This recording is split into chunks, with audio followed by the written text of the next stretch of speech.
Hi, I'm Mark Honeybone from Property Ventures, and welcome to our weekly podcast where we interview prominent members of the investment community along with other professionals in the New Zealand property market. This is a free service from Property Ventures so that you can keep current and learn from some of the best around New Zealand. To check us out, take a look at propertyventures.co.nz. We hope you enjoy today's podcast.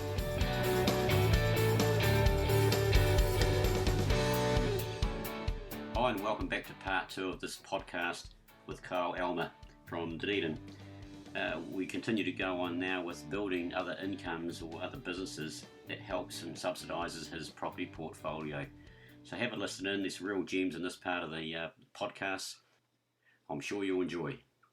So just you went into property management, and obviously the few reasons you've sort of pointed or alluded to already. Your wife was that way inclined to like that. You started getting properties and saw there are some average property managers out there, and there are many average property managers around the country. There are some exceptionally good ones.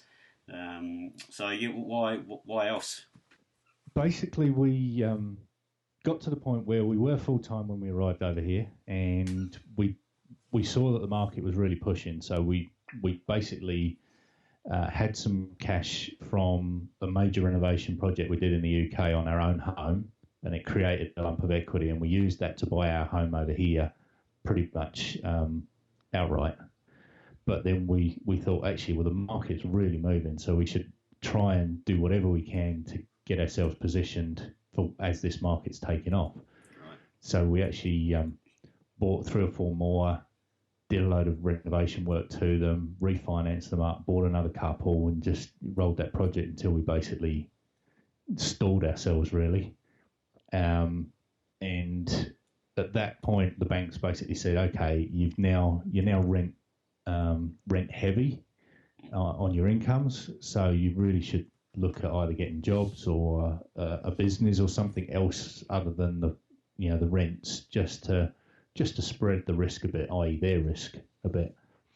And so I started looking out for cash flow businesses I could maybe pick up and do that. And so we had a food outlet for a while.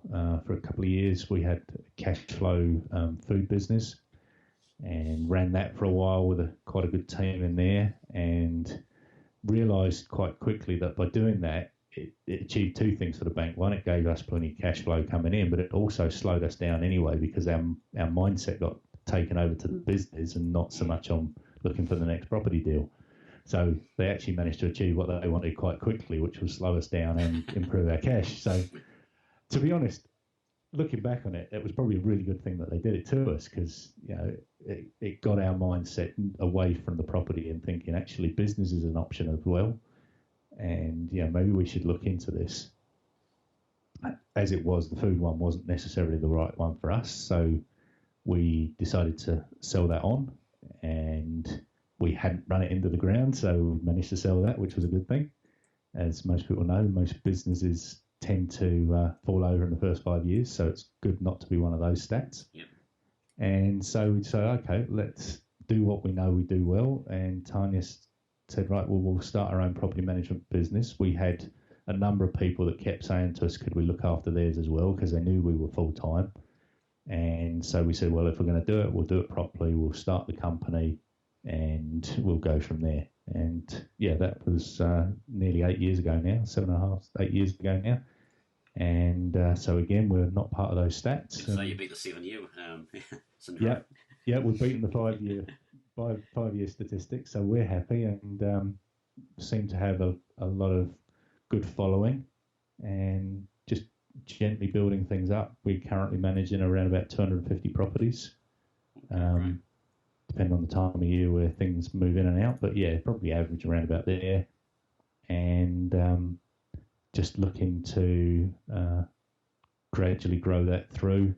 We've now got a couple of other joint ventures coming our way as well, some in the property management and some in the renovation side. So yeah, the business side of things is starting to move along quite nicely. Great, and as you said, the cash flow is always at heart of what you're doing, and I guess it's people like hard for you and me. We don't have other income from other sources. So you're only doing it from any business ventures or your property and what have you, and you still have to live. So yeah, that's always important. Obviously, the cash flow side of it. Yep, definitely. So you built the business up, yeah, pretty well. So that's great. How do you get most of your clients now? Do you do you advertise, or most it's through word of mouth or previous clients? And The bulk of our stuff's always been word of mouth. We are sponsors of the local Property Investors Association, so there's a bit of a feed in from that. Not a great deal, but there is a little bit. But it's mainly from reputation or referencing through, or a little bit from web traffic. And again, I think that's mainly reputation side more than anything else, in that we've been asked to write a little bit for articles and blogs and things like that. So I think a lot of our stuff's come through from there, from the web side of things. We were the first in New Zealand to produce video tours of the rental properties, or I say the first. We were the first qualified. There's a worldwide outfit that does production of and training of real estate specialists for doing video tours, and we did their course actually over in Florida. And we were the first in the country, only by a day or two, to actually get fully qualified by that group. So that's another little first we try and do. We were one of the first with the iPad and iPhone inspections as well. So we try to keep ourselves a little bit ahead of the game there. And I think that's something that the clients quite like as well, that come to us.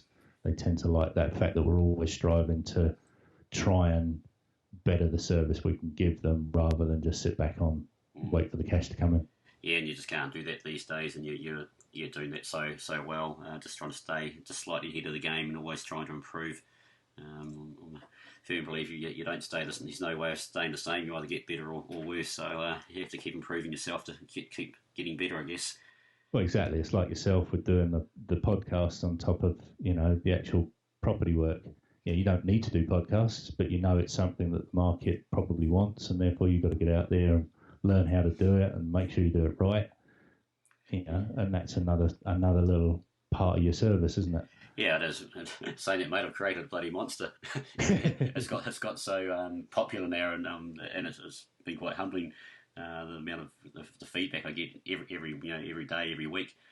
So that's great. But again, yeah, it's just staying a step ahead of other people, I guess, and getting credibility, and it's just who we are, doing the right thing. So like yourself. So that's that's great. And so you did the property management thing, and then from there, as you said, you're always looking ahead. You've got into the renovation type job company situation. Sort of tell us a bit about that, with how that started. Yeah, well, we've always sort of looked after the maintenance, obviously, for the clients, and we then started to get one or two clients who were either out of town or out of the country, and saying, look, I've found this killer deal, but we need to do some work to it and blah, blah, blah. Can you look after that for me as well, rather than just a little, get the door handles fixed or get the tap washers fixed. It's more, recarpet the whole place, repaint the whole place, maybe a new kitchen here or there, da-da-da. And, of course, it's something we're doing on our own stuff. So we started to create some systems and some processes behind that, and we did a number of those projects. And then we actually got to the scale where just on the day-to-day maintenance stuff, as well as the odd little project for either ourselves or our clients, we had more work coming in than the guys we were using could really look after, because they were using our time as a nice fill-in between their big major jobs. Right, yeah. And so it was at that point that we kept using them for all our major jobs, but we needed somebody on hand that we could just, look, we need to get that done, otherwise it could be 3, 4, 5 weeks away before these guys get a chance to get to it. And it's only a minor job, so we actually took on a license builder and started a separate little building business, or it's actually just the renovation maintenance style business rather than a building company. But from that we can control the projects right the way through now, and yeah, it seems to be ticking along quite nicely. We've got a year or so under our belt now, and a few more projects are just starting to come through. Again, nothing advertised. It's basically in-house and reputation side of things. Yeah, So that's superb. Again, it's just adding that extra service. It's the same. You know, we've had people come and brought properties from us, and we've put them onto a builder. It's not actually my company as such, but it's just a firm we know will do right for them and even set it up for them. So if you can have that at your fingertips and have control of it, even better. And it's a hard thing. I know exactly what you're saying is between wanting someone to do the small jobs for you and then sort of need them on a more full-time basis. It's pretty hard to get that right, and by the sounds like you juggled it pretty well and got it sorted after a year. yeah, exactly. Yeah, it's starting to tick along quite nicely now, and everybody's starting to get a nice balance for what's a more minor job that we should just keep, I say in-house, but yeah, not quite, but it is technically, we've got more control over it, or if it's at that next grade up and we should actually outsource it to our regular guys who supported us all that time before. And they didn't need those little jobs just nagging around them either. They need good solid jobs to make their business work. So it's not like we're taking something away from our contractors who've looked after us. If anything, we're adding to it, because if they get a job from us now, it's a more major job and it tends to sort of fill their boots, for want of a better term, a bit more than just having these little piddly, almost the admin costs more than the job type thing.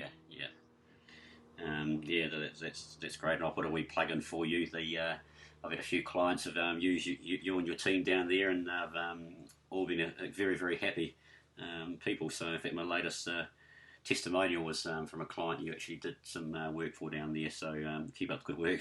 Sounds good for my guys. Yeah, sounds good. No, Yeah. we're happy to keep working that way through. Yeah. So yeah, thanks for that. So the other, one of the things that's as listeners are probably establishing, it's a real to staying ahead of the game and networking, and in fact for any not only industry within the property game, but even the investors, it's all networking is just such an important part of doing well and keeping current and again staying ahead of maybe some others and getting opportunities. So when I first met you, you were president of the Otago Property Investor Association, which I believe is the second biggest, is it, in the country, next to Auckland? Yeah, I think we are still second biggest. Yeah. So what apart from the networking thing, how did that happen, and how long were you there for? Well, actually, when was it before? Around about the same time we took on that food business, we actually got invited to come and join the committee and help out for a while. So that would have been back around about 2005. So we were in it for a good 8 or 9 years on the committee as a whole.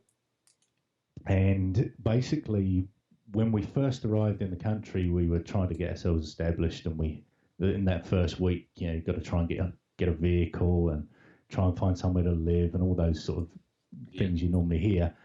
And whilst we were doing that, we had a little repair we needed to do at one of the flats. So went down to, I think it was Placemakers at the time, and they suggested that, if you're a property investor, you should go and talk to these guys. And they sent us up to the lady who was actually the treasurer, and she was the treasurer down here for, I think it was 34 years in total in there, and she's just literally retired from the position. And she was like the heart and soul of the thing. Everybody knew of her anyway.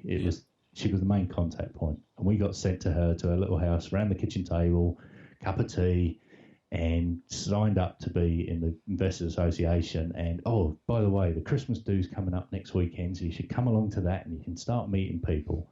And from that very first sort of contact and then point, we realised that the landlording was going to be or landlording and or property investing was going to be quite a solitary type of job, career, etc. Yeah. And this group was all your peers and all people that in other industries you may think they're your competitors, but in this trade there is so much work to go around. You do not have to worry about that. They are really your sounding board. And so we joined into the property investors. We went to that first Christmas do, and as it happened, there was one table ended up, all of us were all new investors within those previous couple of months, and we are now all still to this day, I think other than one group who've actually sold up and retired, all still best mates. Right. We go out on holiday weekends together still. We catch up for the Grand Prix and things still, all of this kind of thing. And they're still our main sounding board. If we've got any kind of an issue, we pick up the phone, have a rabbit, and yeah, you can fix nearly everything somehow. So that's what you can get out of a property investors. It's not so much the fact that you get these great speakers. For down here for Otago, we've actually got our own in-house magazine that gets produced 5 or 6 times a year. We've got discount schemes that are worth the weight of the membership fee alone every year, and bus trips and all these other events that the committee's managed to put on. And for us, we're only about $130 a year membership.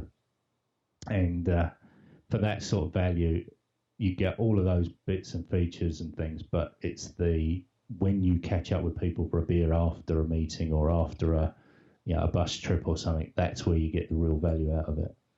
Yeah. And so from that, we just felt it was time to offer some of our time back to the committee. And then from there, I was vice president for a couple of years and then the president for a year in the 40th anniversary year of the association. And it happened to be my 40th birthday year, so the association and me were born the same month, so it seemed quite fitting at the time. Oh, that's nice. So that was good fun. And Tanya actually went on to be treasurer of the National Federation as well. So, yeah, we put a bit of time back in for all the help that we got out as well. Yeah, that's great. I mean, as you said at the start, it is a lonely thing when you're there by yourself, and whether you're, I don't care where you work or whatever, if you're working or you're doing this full time, it's a very lonely business, and having someone to talk to about it, and whether it's a PIA or just another group. There's so many different networking groups out there on property and the likes around the country. It's almost as I said, you're building your team. It is a part of your team, and to have someone you can just ring up and that you know or trust who might have been through it or knows who to talk to about a certain situation is just so important to the whole successful investing. Yeah, exactly. And that's where the PIAs and the NZPIF are so good, in that they managed to do that on a shoestring budget without, basically not costing their members too much at all, but the value they can put back in, and then on top you get the networking. It's just definitely worth your while. And like you say, on top of that, you've got other little groups.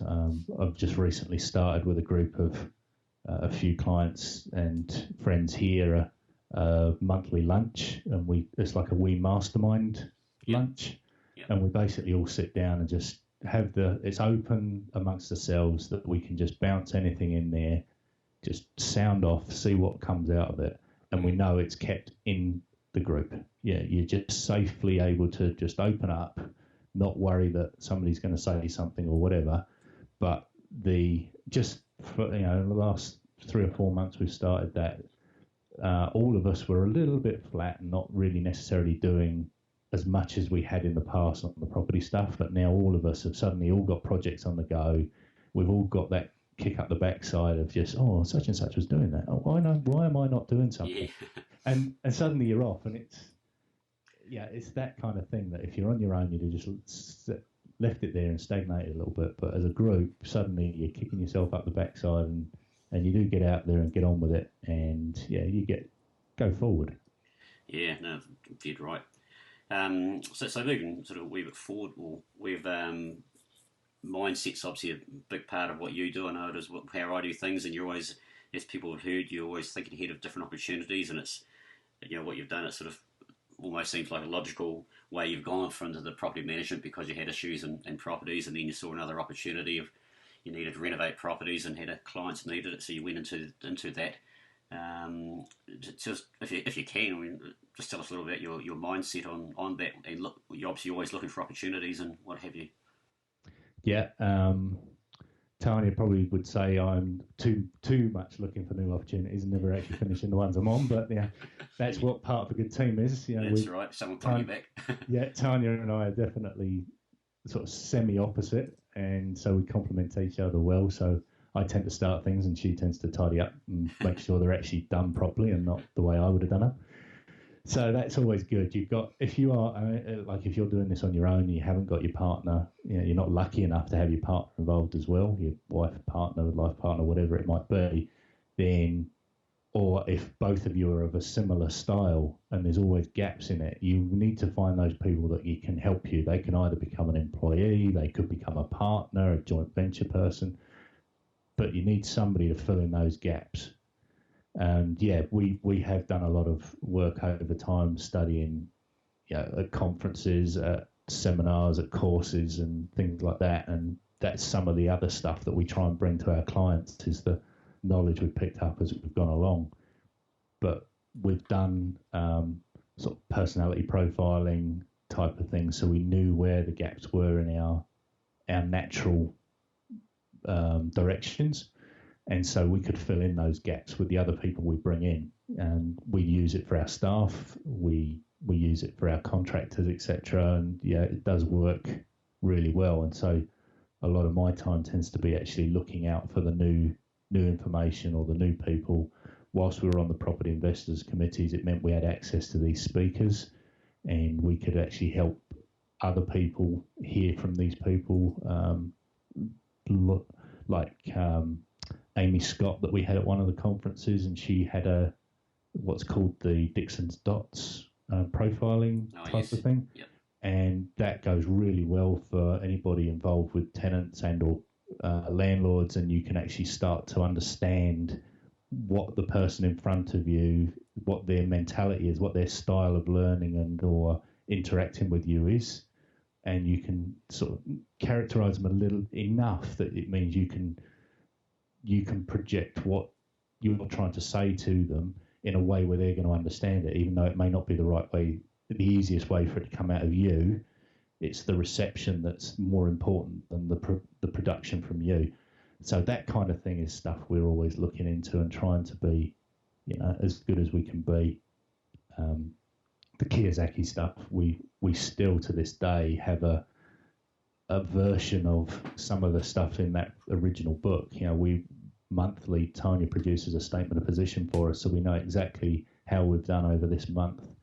Got our assets and liabilities, our cash flows, everything in there, and that's for our entire life, not just an individual business. So, those kind of things are important. You can't plan without that kind of information to start with, and you can't gather that information without planning where you're going to get it from. So it's a bit of a circle that once you jump in and get started, it sounds like a lot of work, but once it's there and moving, it's something you'll realise you could never have done without. Yeah, no, superb stuff. It's great, Kyle.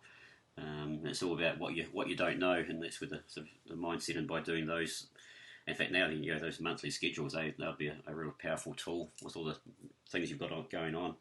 Yeah, exactly. And we've helped a few people out with that kind of stuff, and shown them where these things are, and basically how we've done it, so some of them have actually gone away and copied it the same and carried on with it. So yeah, you definitely need that planning type of tool somewhere. And some of what you're saying with self-improving all the time is, I'm finding apps and programs or things like that just make that process easier all the time if we can as well. So yeah, that becomes my fun. Yeah, no, good work. So moving forward, then what's next for Kyle and Tanya? Basically, we'll without giving too many trade secrets away. No, yeah, we'll keep, like I say, we've got a couple of little joint ventures we're testing the waters with at the moment. So there's a little bit in the property management side, there's a little bit more in the investing side that we're just getting underway at the moment, and hopefully in the next 6-12 months there might, you keep an eye out, there might be more coming from that.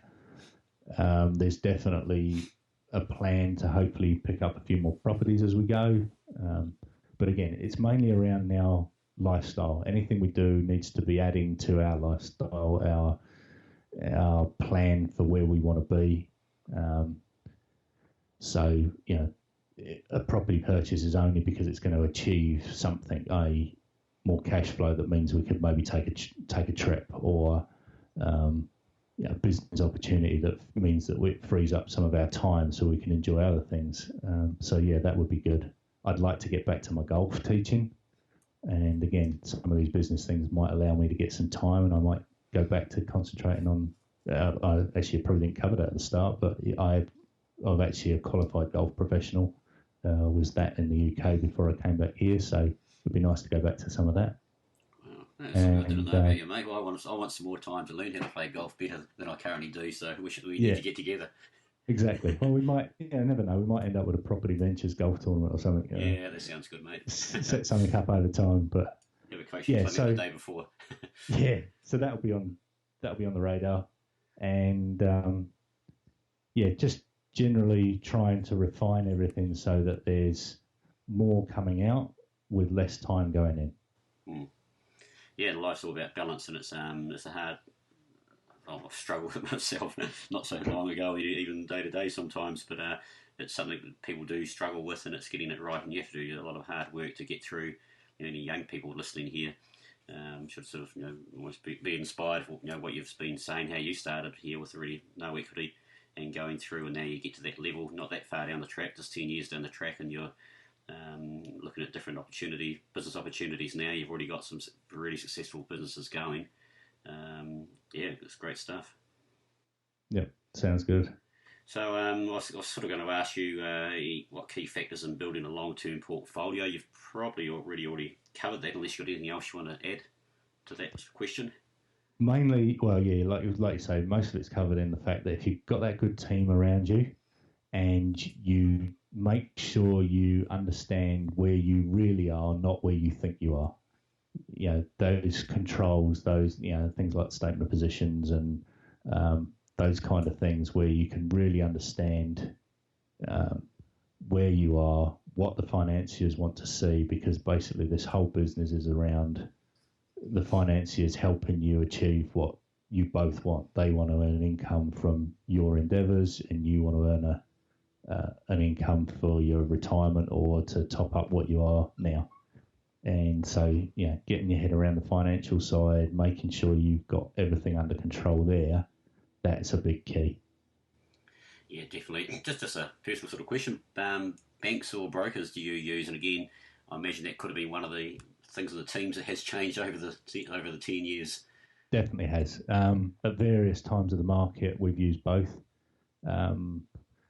We now tend to be on a sort of business banker level than a retail banking level. Yeah. So we tend to have a point of contact at the bank, the same person all the time, which makes working with the bank a little easier maybe. Mm-hmm. But we do still occasionally have brokers we use as well. So it kind of is going to depend on the deal, I think. I would say you're probably going to want both in your team. Yeah. The brokers maybe for actually getting the finance in the first place, and the bankers for keeping you on track, making sure that you're ticking all the boxes that they need internally to allow you to carry on the way you want to go. Yeah, and it's always an unfair question, because it is to do with each property deal, and your personal situation is completely different for everyone else. Exactly. And sometimes, often if you're in that situation, the broker may be the better option because they're independent. They can go to work on your behalf rather than working for the bank for you. And there's a slight variation in the where the benefits coming from on both of those transactions. And when it's the broker working to get the best they can for you, that may be, in a lot of situations, a good point for actually getting a deal over the line. But on an ongoing basis, you definitely want to get that nice, strong relationship with the bank to manage the process long term. Definitely, great wee tips there. Thanks. Again, that's my personal. Yeah. I'm not actually got any mortgage broking or anything kind of experience, but that's my gut feel from an investor's point. Yeah, no, absolutely, good work. And just a final thing I'll ask you today, Kyle, is the sort of advice for the new investors who are listening to this, who are just out there, just starting out, ready to go. Best bet: listen to as many podcasts as you can. Hopefully, this one or your series, I mean. There's a couple of other ones out there for property, but this one's obviously the most specific for NZ, so it's definitely where you want to start from. Get yourself, I would suggest, into a property investors association, because they are, like I say, cheap for what you can get out of them, and make the best of them. Get along to as many meetings as you can get to. go and talk to the investors outside of the actual speakers. The speakers are great and you will get a huge amount out of them. The libraries, if your association's got one, the magazines and newsletters they've got, you'll get lots out of them, but it's tapping somebody on the shoulder that you overhear talking about something that's similar to a problem you've got coming up, tapping them on the shoulder and saying, how did you fix that? Let me buy you a beer, sit you down in the corner and have a chat. That's where you really make your money on those, and that's where you'll get your best return as a newbie. Absolutely, yeah, great tips, thanks. And also put an extension of that is get yourself along to the national conference, because that's just the same thing multiplied. You've now got people from all around the country putting in their thought, and as you and I know just from coming from the Christchurch one, you do more work at the drinks after all the sessions and the wind downs and the meals and things like that. That's where you make those conferences and those courses, you make the best use of them. Yeah, absolutely. I'm such a big fan of going to those sorts of conferences, and I mean, there was a great example there a couple of weeks ago. But any seminars and stuff, it's the after. Just stick around afterwards, because that's where you really learn the good stuff from. And get yourself some business cards so that you can share that out, and you can make contact with somebody, and they can get back in touch with you as well. Great stuff. Hey, Walter, have you got anything else to say before we wrap it up there, Kyle? No, it's been great. Keep up the good work on the podcasts, and if anyone wants or needs anything, just make contact. Give me flick a contact through, and we'll see if we can help. We'll put you in touch with the right people to help.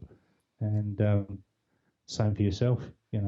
Just basically get in contact with you, and they'll probably find there's somewhere they can get the answers they need.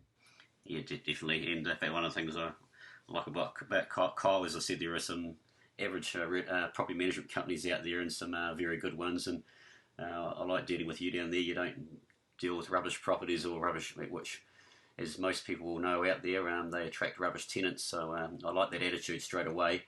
And you're a wee bit ahead of some anyway, I guess, with that moving ahead. So, hey, it's been a fantastic chat for the last hour, having a chat to you. It's I learned a few people about some of my a bit more about some of my guests. We've now got a professional swimmer and a professional golfer now who I've interviewed, so that's all good.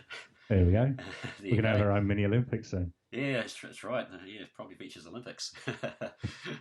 All good. So hey, thanks very much for your time. I know you're an extremely busy man, and we'll be in touch. Sounds good. Cheers, Mark. I'd like to thank Kyle for his time today. I've really enjoyed the last hour, and I'm sure you guys have all got a lot listening to it. If you want to get hold of him, you can at Kyle, Kyle, at manaproperty.co.nz. If you have any topics or anyone you'd like interviewed, please let us know. Thanks for listening, and I hope you have a fantastic week.